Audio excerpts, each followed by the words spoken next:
Bienvenue sur ce micro-contenu dédié aux bases pour les débutants qui découvrent le logiciel de modélisation 3D Plasticity. Aujourd'hui, on regarde les opérations de sélection. C'est des opérations qui jouent un rôle important dans la modélisation, il faut bien les connaître. Alors, en haut à gauche, on a 4 pictogrammes qui permettent de choisir un mode de sélection.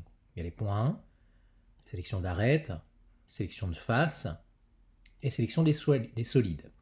Donc on les sélectionne en cliquant sur l'icône correspondant. On peut aussi utiliser les touches 1, 2, 3, 4 pour basculer sur les différents modes. Quand on choisit la touche 5, on a la possibilité de les sélectionner tous en même temps. Alors, il faut noter ici que j'utilise un Mac, donc la plupart des raccourcis sur Windows sont identiques, mais vous retrouverez toujours l'information si nécessaire. On voit qu'au survol de l'icône, il y a des menus qui apparaissent avec marqué sélection mode body 4. Voilà, donc il vous donne le raccourci. Voilà, donc par exemple, ici, j'ai sélectionné les faces, ici, les arêtes. Une fois un mode choisi, je sélectionne l'élément de mon choix avec un clic gauche. Donc là, je suis sur arête, si je sélectionne cette arête-là, celle-ci, celle-ci. Si je passe sur la face, je peux sélectionner cette face ou celle-ci.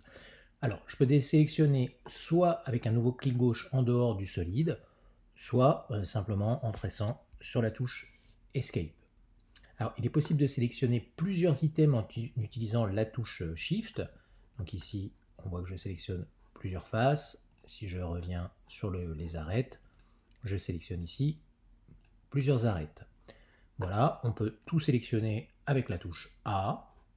Voilà. Ensuite, on a la combinaison de touches CTRL 1, CTRL 2, CTRL 3 et CTRL 4. Alors ça permet de transformer la sélection courante en la sélection des éléments qui la composent selon le mode choisi. Je donne un exemple, ça va devenir beaucoup plus clair. Là, je suis en mode face, je sélectionne la face supérieure et je vais faire CTRL 2 et je me retrouve avec l'ensemble des arêtes qui étaient communes à la face sélectionnées. Si maintenant je tape CTRL 3, je me retrouve avec l'ensemble des faces qui étaient communes à ces 4 arêtes. Hein, on peut voir, il y en a 5, celle d'en dessous n'étant pas sélectionnée. Voilà, vous connaissez l'ensemble des commandes de base pour la sélection des objets.